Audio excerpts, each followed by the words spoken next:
நேர்களே, ஃபீபா நிலையம் தயாரித்து வழங்கும் தென்றல் நிகழ்ச்சிக்கு உங்களை வரவேற்கிறோம்.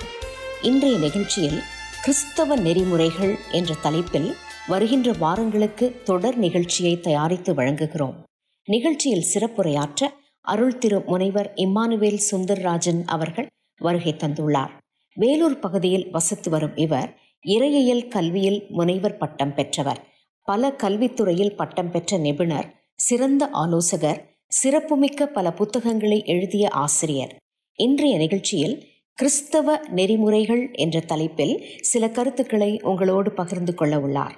தொடர்ந்து நிகழ்ச்சியை கேளுங்கள்.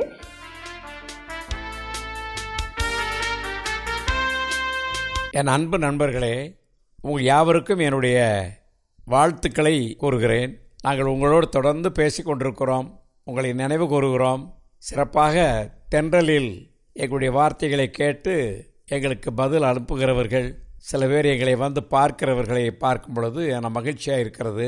ஏனென்றால் நாங்கள் பேசுகிறது உங்களுடைய வாழ்க்கைக்கு ஒத்து போகிறதாக இருப்பதனாலே மன மகிழ்ச்சி அடைகிறீர்கள். நீங்கள் வயதானவர்கள், எவ்வளவு முதிர் அனுபவம் உடையவர்கள், இவ்வளவு அன்பு கொண்டு வந்து பார்ப்பதனால மகிழ்ச்சி அடைகிறோம். உங்களை நாங்கள் நினைவு கூர்ந்து உங்கள் யாவருக்காகவும் பிரார்த்திக்கிறோம். நீங்கள் யாவரும் இந்த வார்த்தைகள் உங்களுக்கு பயனுள்ளதாக இருக்க வேண்டும், ஆசீர்வாதமாக இருக்க வேண்டும், சிக்கலை தவிர்ப்பதற்கு உதவியாக இருக்க வேண்டும், உங்களுடைய மன பாரங்கள் குறைய வேண்டும் என்றெல்லாம் நாங்கள் பிரார்த்தனை செய்கிறோம். இதில் ஒரு மனோதத்துவ பாடங்களை எல்லாம் தெரிந்த மனிதனான நான் எந்தெந்த வயசில் என்னென்ன உறுப்புகள் பலம் பெறுவதனாலும் முதிர்ச்சி அடைவதனாலும் நம்முடைய சரீரங்கள் இயங்குகின்றன என்று நன்றாக தெரிந்து வைத்திருக்கிறேன். அதிலும் தாயினுடைய வயிற்றிலிருந்து 13-14 வயசு வரைக்கும் ஆணாலும் பெண்ணாலும் எப்படிப்பட்ட நிலவில் இருந்தாலும் அவர்கள் முதிர்ச்சியடைய அவர்களுடைய உள் உறுப்புகள், உணர்ச்சி உறுப்புகள், பலவிதமான சரீரத்தினுடைய வளர்ச்சி, அவர்கள் பார்க்கிறதுனாலும் காதிலே கேட்பதினாலும் அவர்கள் அனுபவிப்பதினாலும் அனுபவத்துக்குள்ளே தள்ளப்படுவதனாலும் அவர்களுடைய எண்ணங்கள், நடத்தைகள், பண்புகள், ஒழுக்கங்கள் யாவும் மாறிக்கொண்டே இருக்கின்றன. நன்மைக்கு ஏதுவாக மனம் மாற வேண்டும் என்று தான் நாங்கள் ஆசைப்படுகிறோம். அதற்காகத்தான் நான் சைக்காலஜி பேஸ்டு கரிக்குலம் எல்லாம் எழுதி கவுன்சிலிங் உங்களுக்கு திட்டவட்டமாக தெரிய வேண்டும் என்று கண்டிருக்கிறோம். என்னுடைய ஸ்பெஷாலிட்டி என்ன என்றால், ஒரு மனிதனுடைய இன்றைக்கு ஒரு 50 வயசில் ஒரு மனிதனுக்கு என்ன பிரச்சனை இருக்கிறதோ அந்த 50 வயசு பிரச்சனையில் எப்போ ஆரம்பமானது என்று கூட நான் சொல்லுவேன். காரணம், அவர் சின்ன வயதிலேயோ அல்லது ஏதாவது வளர்ச்சி 50க்கு முன்னாலே தாயின் வயிற்றிலிருந்து கூட அவனுக்கு ஏதோ பக்குவத்தில் பாதிப்படைந்திருப்பார். அதனாலே இந்த விதமான சிக்கலுக்குள்ளே மாட்டியிருக்கலாம் என்று நான் ஏறக்குறைய 95% உங்களுக்கு முடிவு அறுதியாக சொல்லித்தர முடியும். ஒவ்வொரு மாணவனும் மாணவியும் பெற்றோர் பெருமையடையும்படியாக ஆசிரியர் பாராட்டுகிற மாண்புடையோராக மற்றவர்கள் மதிக்கின்ற மனிதனாக வாழ்ந்து காட்ட வேண்டும். அதற்கு எளிய மனதுடன் உயர்ந்த எண்ணங்களுடன் நன்னடத்தை உடையவராக வாழ முயற்சிப்பட வேண்டும்.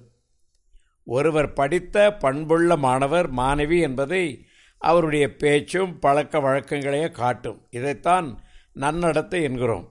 நல்லொழுக்கமே ஒருவரை உயர்ந்தவராக்கும் என்பதை திருவள்ளுவர் கூறுகிறார். ஒழுக்கம் விழுப்பம் தரலான், ஒழுக்கம் உயிரினும் ஓம்பப்படும். ஒவ்வொரு மாணவனும் நேர்மறையான எண்ணங்களை, ஆக்கப்பூர்வமான சிந்தனைகளை வளர்த்து கொள்ள வேண்டும். இவை சக்தி வாய்ந்த செயல்பாடுகளுக்கு வழிவகுக்கும். வெற்றிகரமான எண்ணங்களை சொல்லினும் செயலிலும் பிரதிபலிக்க வேண்டும். அவற்றையே கனவு காண வேண்டும், கனவை நனவாக்க வேண்டும். உயர்ந்த எண்ணங்கள் தான் நம்மை உயர்ந்த இடத்திற்கு இட்டுச் செல்லுகின்றன. எனவே இளமையிலிருந்தே நம் மனதையும் எண்ணங்களையும் ஒருமுகப்படுத்த வேண்டும். அப்பயிற்சி மன வலிமையையும் வெற்றியையும் தரும். எதிர்மறையான எண்ணங்கள், அதாவது நெகட்டிவ் தாட்ஸ், நம் செயல்திறனை தீர்ந்து போக செய்துவிடும். வளமான வாழ்க்கை அமைத்திட நேர்மறையான எண்ணங்களை வளர்த்து கொள்வது அவசியம். நேர்மறை என்பது பாசிட்டிவ். கடின உழைப்பு வேண்டும். இளமையில் கல்வி இன்றியமையாததாகும். மாணவ பருவத்தில் படிப்பதை விட வேறு என்ன கடினமான பணி இருக்கிறது? மாணவர்கள் தினமும் நன்றாக படிக்க வேண்டும். வாழ்வு என்னும் கடலை கடப்பதற்கு கல்வி என்னும் தோணி இன்றியமையாததாகும் என்று கவிஞன் ஒருவன் கூறுகிறான். தேனீக்கள் மலர்கள் தோறும் பறந்து சென்று தேனெடுத்து சேகரிப்பதினால்தான் தேன் கிடைக்கின்றது. மாணவர்களும் நூலகங்கள் தோறும் சென்று நூல்கள் பலவற்றை தேடி ஆராய்ந்து கற்க வேண்டும். அப்போதுதான் பரந்துபட்ட அறிவு கிடைக்கும். அறிவே ஆற்றல் தர வல்லது. அறிவே ஆக்கத்திற்கு அழைத்து செல்ல வல்லது. இலக்கை நிர்ணயித்து திட்டமிட்டு ஒரு மனிதன் ஆரம்பத்தை செய்ய வேண்டும். இது 13-14 வயசிற்குள்ள நிறைய படிக்க வேண்டும் என்று சொல்லுகிறார். வாய்ப்புகளை வளர்த்து கொள்ள வேண்டும். வாய்ப்புகளை பயன்படுத்த வேண்டும். நல்ல வாய்ப்புகள் கிடைத்தால் அதை நீங்கள் கெடுத்துவிடக்கூடாது. நடப்பட்ட இடத்தில் மலர்ந்து மனம் வீசும். Bloom where you are planted என்று ஒரு அறிஞன் சொன்னார். இதை அறிந்திராத ஒரு மாணவன் தன் பணக்கார வீட்டில் பிறந்திருந்தால் நலமாயிருக்கும்.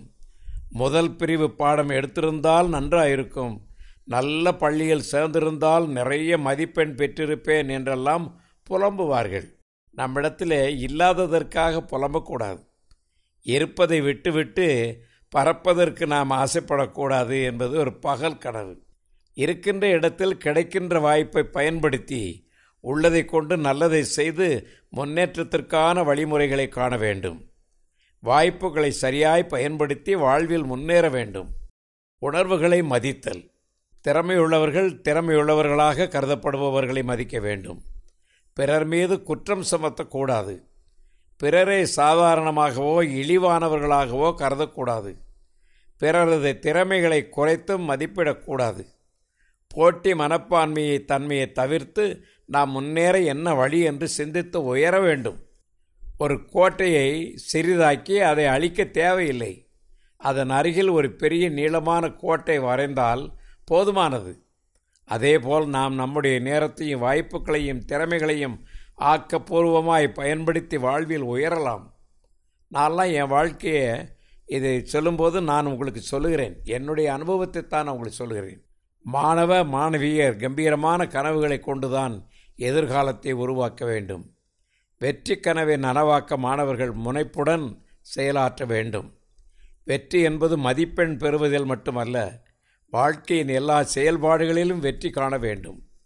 மாணவர்கள் படிப்பதில் மட்டும் தங்கள் முழு சக்தியையும் நேரத்தையும் செலவழித்துவிட்டு உடல் நலத்தில், குடும்ப உறவுகளில், சமூக அக்கறையில் கவனமின்றி தோற்று போய்விடக்கூடாது. தற்போதைய மாணவ பருவத்திலே எதிர்கால வாழ்க்கையிலும் மாபெரும் வெற்றியை விரும்பும் ஒவ்வொரு மாணவரும் அன்றாடம் தன் எதிர்காலத்தை கனவுகளை நினைவில் சுமந்து சாதனையாக்க வேண்டும். சுய பரிசோதனை செய்ய தெரிய வேண்டும். நான் எதற்காக வாழ்கிறேன்? என் வாழ்வில் நான் செய்த சாதனைகள் யாவை? என்னால் எத்தனை நபர்கள் பயனடைந்தனர்? என் வாழ்வும் பயனுடைய வாழ்வுதானா? இவ்வாறு எண்ணி பார்க்க வேண்டும். ஏதோ பிறந்தேன், ஏதோ பிழைக்கிறேன், ஒரு நாளில் இறந்து போய்விடுவேன் என்பது வாழ்க்கை அல்ல. நான் சாதிக்க பிறந்தவள். முடியாது என்பது என் வாழ்வில் இல்லை.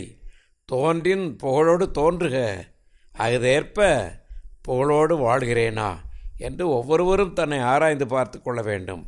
சுய பரிசோதனை செய்து கொள்ள வேண்டும். ஒருவேளை தன் வாழ்வில் துன்பமே நிறைந்துள்ளதா? அதற்காக கவலைப்படாமல் இன்பமும் துன்பமும் நிறைந்ததல்ல, நிரந்தரமல்ல என்பதை உணர்ந்து நம் உயர்ந்த நோக்கமே நிரந்தரம் என்பதை உணர்ந்து வாழ பழக வேண்டும். நம் நோக்கமே நம் யார் என்பதையும் காட்டும். இன்றைய பொழுதில் அநேகர் பொருளாதார பிரச்சனையை உருவாக்கி கொண்டு பணத்தை எப்படி உபயோகிக்க வேண்டும் என்று தெரியவில்லை, நான் எப்படி சம்பாதிக்க வேண்டும் என்று தெரியவில்லை, நான் எப்படி வாழ வேண்டும் என்று தெரியவில்லை. நினச்ச உடனே எனக்கு 40,000 வேணுனோடனே சரி என்ன செய்வோம், உழைப்போம், ஒரு 3-4 மாதமாவது உழைத்து பார்ப்போம், அதற்கப்புறம் முயற்சியை பார்ப்போம். அது விட்டுட்டு ஒருத்தர் போய் லோன் எடுத்து வாங்கலாம், அப்புறம் அதை எப்படி கட்டுறது, அது எடுக்கிறதுக்கு இன்னொரு லோன். இந்த மாதிரி என்ன மேலாம் சொல்லுவாங்க, இலவசமான சந்தோஷம், இலவசமான மகிழ்ச்சி தேடினீங்கன்னா ரொம்ப காலத்துக்கு ஓடாது. நீங்கள் எல்லாவற்றையும் வைத்து நாம் எதிர்காலத்தை சந்திக்கவே வேள வேண்டும். நாம் இப்படிப்பட்டவர்களுக்காக நம்முடைய வாழ்க்கையில் கடவுளுக்கு பிரியமாய் ஜீவிக்க வேண்டும். நம்முடைய எண்ணங்களை எல்லாம் மாற்றி நல்ல எண்ணங்களுக்கு வைக்க வேண்டும் என்கிற எண்ணத்திற்குள் நம்மை அனுதினமும் ஒப்படைக்க கொடுத்து கடவுளுக்கு பிரியமாக இருக்க வேண்டும் என்று நாம் ஆண்டவரிடத்தில் ஜெபிக்க வேண்டும், முயற்சி செய்ய வேண்டும், உழைக்க வேண்டும், பண்புகளை வளர்க்க வேண்டும், கடவுளுக்கு பிரியமாக இருக்க வேண்டும். வாழ்க. வணக்கம்.